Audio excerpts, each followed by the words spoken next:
This is 3 News Daily. Hello everyone, welcome back to 3 News Daily on this Tuesday, March 21st. I'm Stephanie Haney here with your top stories, and we're starting today on Cleveland's west side, where 2 teenagers were shot and are now in critical condition. It happened on West 31st Street near Denison Avenue around 8 o'clock last night. The 2 16-year-olds are at Metro Health being treated right now, and so far police haven't made any arrests and aren't releasing any further information. Now, investigators believe arson is to blame for a large fire on the city's west side that had crews fighting flames for hours. The building was the former women's shelter, and crews were first called there around 5:30 last night and returned when the fire reignited. One woman spoke to 3 News about her time at the residence in the shelter. I got out of jail September 28, 2006, and I haven't looked back. I left there and came straight here, and I ain't looked back since. And I think about all the good things was in there. I stayed on the first floor, room 115. That's where my apartment was. Now, that building was supposed to be demolished later this week as part of the Irishtown Bend project. No injuries have been reported tied to the fire so far. We'll share any details that we get as they come in. Now to an update out of Summit County, where new details have been released about a triple murder in Copley and Akron. The 4th intended victim is now telling us what happened to him. Lydia Esparra has his story. It was March 10th when the first body in Copley was found here on Wright Road. Here's the scanner traffic. For a possible DOA in the ditch there. It's Domingo Castillo Reyes, shot in the head, tied, and gagged. Male body in the ditch, deceased. He's covered with tape.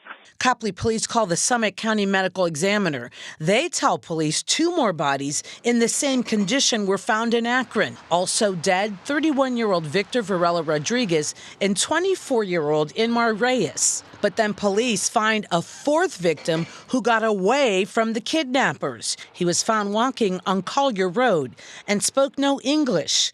With the help of a translator, he told police about his kidnapping with 3 other men and how he survived the shooting.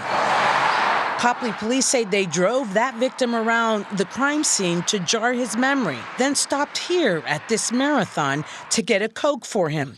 That victim yelled out and pointed to police his kidnapper, who happened to be here too, Elias Gudino. Gudino was taken to the station. Evidence from the crime scene, according to police, linked the 58-year-old to the shootings, and evidence at his home linked him to the murders. Lydia Esparra, 3 News. Now, officials say more charges against Gudino are pending. They're continuing to investigate any new leads, but haven't arrested any other suspects so far. Meanwhile, in Geauga County, the search continues for a missing woman. 76-year-old Susan Taylor disappeared from her 23-acre property in Thompson on Friday. Officials say she was at home on Friday when she texted her son saying she was planning on leaving soon. Geauga County Sheriff Scott Hildenbrand says when her son got to the property, her personal items were all still there, but she was gone. Well, it happens once in a while when people with dementia or something like that walk off, but that doesn't seem to be the case here. So we really don't know. I mean, this is an active investigation that we've been investigating all weekend. Now, at this time, the sheriff says they do not suspect foul play. And when 3 News asked about the possibility of an animal attack, he says while they're not ruling anything out, there's no evidence to support that either.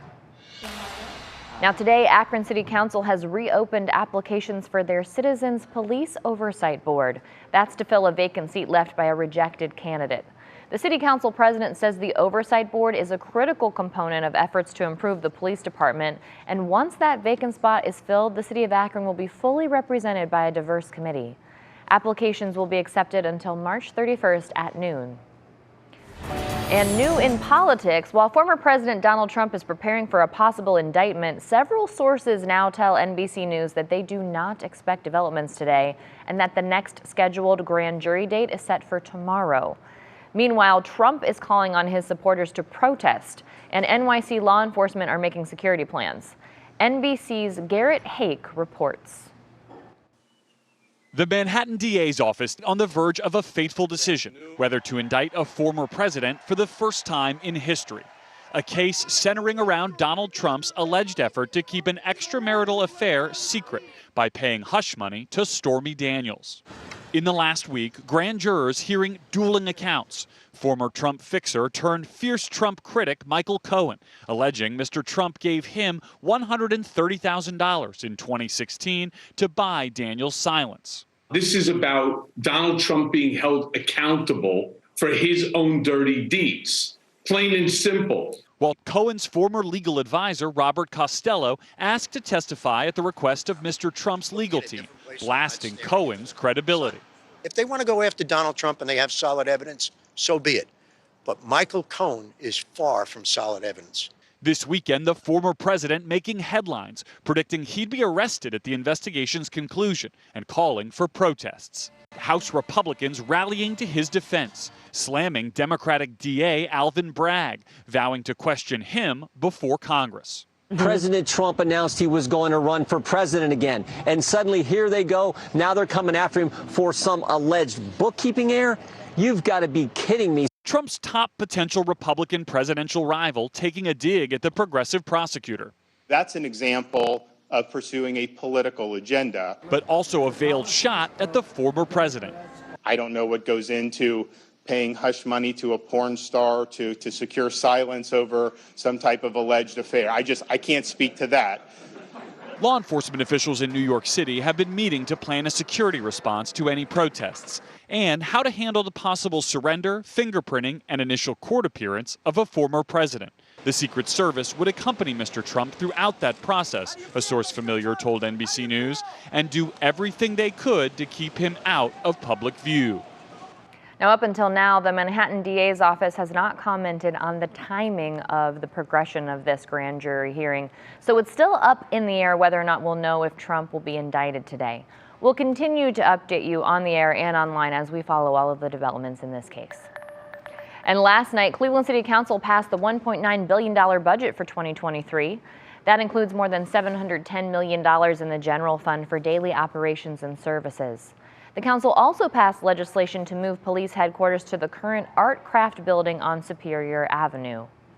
There is also a new resolution on railroad safety passed by the council. It urges Congress and the Ohio General Assembly to create legislation to protect Cleveland residents from possible train derailment disasters, similar to the one that happened in East Palestine. And earlier this month, City Council held a rail safety informational hearing to discuss the importance of this legislation to Clevelanders. We'll have the details from that meeting tonight, starting at 4 o'clock. And coming up tonight, we'll take you inside Norfolk Southern's regional safety training course for first responders. This will be at the new training facility for Ohio, Pennsylvania, and West Virginia emergency responders. The railway says it's an effort to expand its operation awareness and response program after the East Palestine toxic train derailment on February 3rd. The training will cover safety around the railroad, responding to railroad emergencies, and more. Now to health news. Just yesterday, the Cleveland Clinic unveiled a state-of-the-art healthcare research gadget, a quantum computer. It can take one problem and create thousands of different solutions to solve that problem all at the same time. And it does this more than 100 million times faster than a supercomputer. And it will only get smarter with time because the more information it gathers from solving problems, the more solutions it can find in the future. This is truly a breakthrough for healthcare science. Absolutely incredible what they can do. All right, now to your Cleveland Guardians, because the April 7th home opener against the Seattle Mariners has sold out. This marks the 29th consecutive opening day game, minus the 2020 game at the height of the pandemic, that has sold out at Progressive Field since it first opened in 1994. Now, there is still a way to catch the game in person if you want to. The Guardians have launched the 2023 Ballpark Pass. So you can snag one of these for $49 per month, and you can go to any Guardians home game, and that includes opening day. Here's the catch, though. It is a standing room only ticket.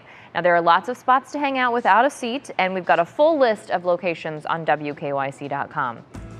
Now that brings us to our question of the day. With the Guardians home opener officially sold out, we want to know, which Guardians player are you most excited to see play this season and why? Post your comment to the WKYC Facebook page and we'll talk about it during What's New at 4 o'clock.